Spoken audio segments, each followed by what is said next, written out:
Oke,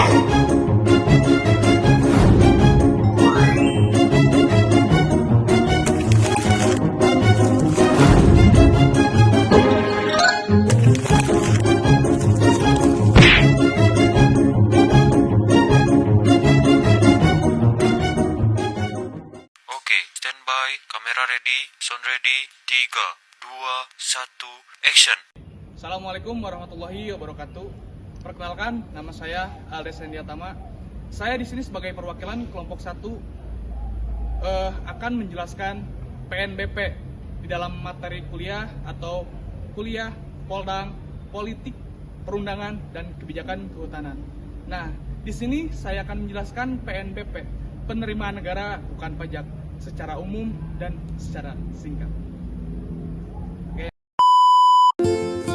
Hutan di Indonesia yang luasnya mencapai 137 juta hektar merupakan salah satu kekayaan alam bangsa Indonesia. Luas hutan ini setara dengan gabungan luas negara Inggris, Jerman, Prancis, dan Finlandia. Sekitar 60% adalah kawasan hutan produksi, tempat kegiatan ekstraksi sumber daya hutan berlangsung, baik untuk kayu maupun bukan kayu. Dari ekstraksi sumber daya hutan ini, pemerintah memperoleh pendapatan berupa penerimaan negara bukan pajak. Hampir 90% PNBP sektor kehutanan berasal dari kayu.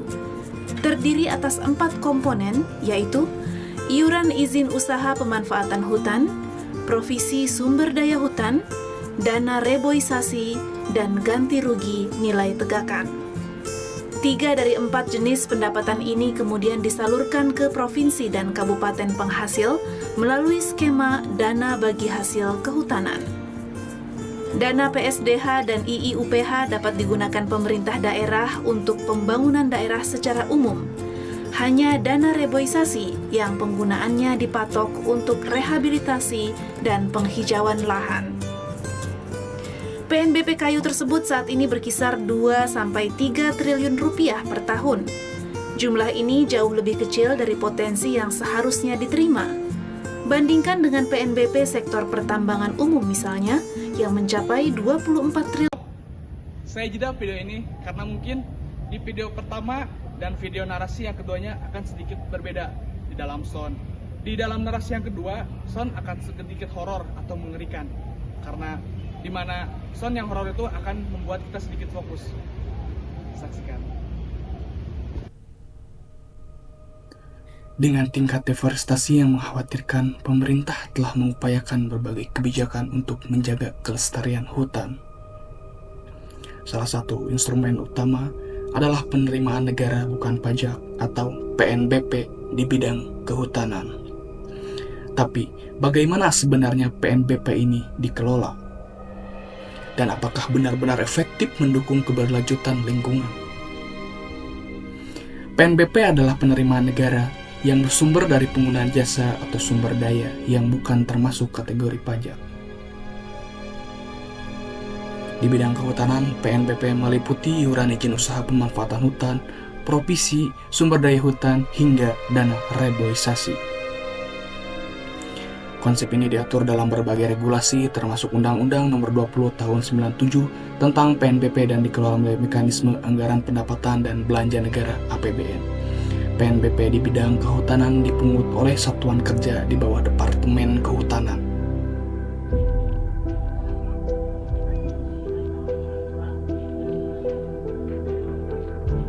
Dana yang terkumpul wajib disetor langsung ke kas negara sebelum sebagian dialokasikan kembali ke unit kerja untuk pelestarian sumber daya hutan. Namun, pengelolaan ini seringkali menghadapi tantangan seperti bias alokasi dana, minimnya transparansi, dan kurangnya fokus pada rehabilitasi hutan.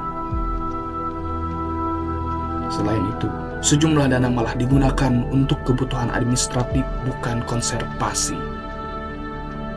Untuk meningkatkan efektivitas PNBP, pemerintah telah mengeluarkan berbagai kebijakan seperti Peraturan Pemerintah Nomor 6 Tahun 2007 dan Nomor 3 Tahun 2008. Kebijakan ini mengatur tata hutan, rencana pengelolaan dan pemanfaatan hutan secara lebih strategis.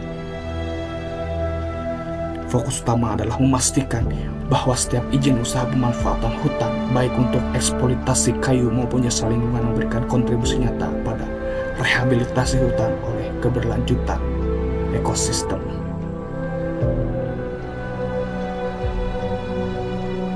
Dana reboisasi salah satu komponen PNBP terbesar bertujuan untuk mengenai rehabilitasi. Namun laporan menunjukkan bahwa aktivitasnya masih dipertanyakan. Meskipun target PNBP kehutanan terus meningkat, realisasi di lapangan seringkali tidak mencerminkan upaya pelestarian yang maksimal. Keberhasilan hanya dapat dicapai jika dana ini benar-benar digunakan untuk kegiatan yang relevan, seperti reboisasi, restorasi ekosistem, dan pengelolaan konservasi. Kedepan, potensi PNBP di bidang kehutanan tetap besar. Selain hasil hutan kayu, sumber penerimaan baru seperti jasa lingkungan, wisata alam, dan penggunaan kawasan hutan untuk kegiatan non-kehutanan dapat dimaksimalkan. Namun hal ini memerlukan penguatan kebijakan yang mendukung pemanfaatan hutan secara berkelanjutan tanpa mengorbankan fungsi ekologisnya. Penegakan hukum menjadi aspek penting dalam memastikan pengelolaan PNBP berjalan sesuai aturan. PNBP secara tegas mengatur sanksi bagi pelanggaran baik berupa administrasi maupun pidana. Pemerintah juga didorong untuk meningkatkan pengawasan, transparansi, dan akuntabilitas dalam pengelolaan dana PNBP sehingga setiap rupiah yang dipungut dapat memberikan manfaat langsung bagi pelestarian hutan. PNBP di bidang kehutanan adalah instrumen yang sangat potensial untuk mendukung keberlanjutan lingkungan. Namun keberhasilan pengelolaannya bergantung pada implementasi kebijakan yang tegas, transparan, dan berorientasi pada hasil.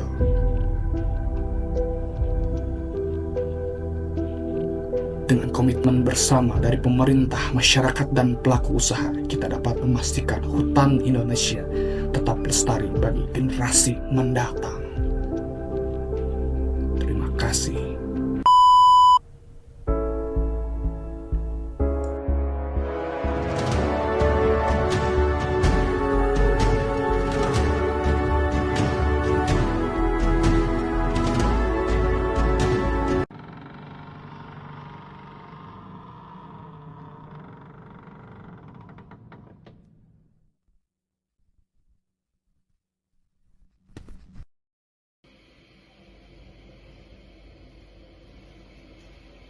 Bagaimana dengan video kelompok satu kami yang membahas dengan PNB?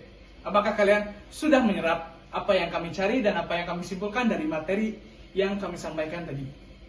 Semoga kalian bisa menyerap apa yang telah kami saksikan dari kelompok satu. Saya, Alessia Diatama, pamit undur diri. Sebelumnya, terima kasih. Assalamualaikum warahmatullahi wabarakatuh. Dipuji, tidak terbang, dihina, makasih bang.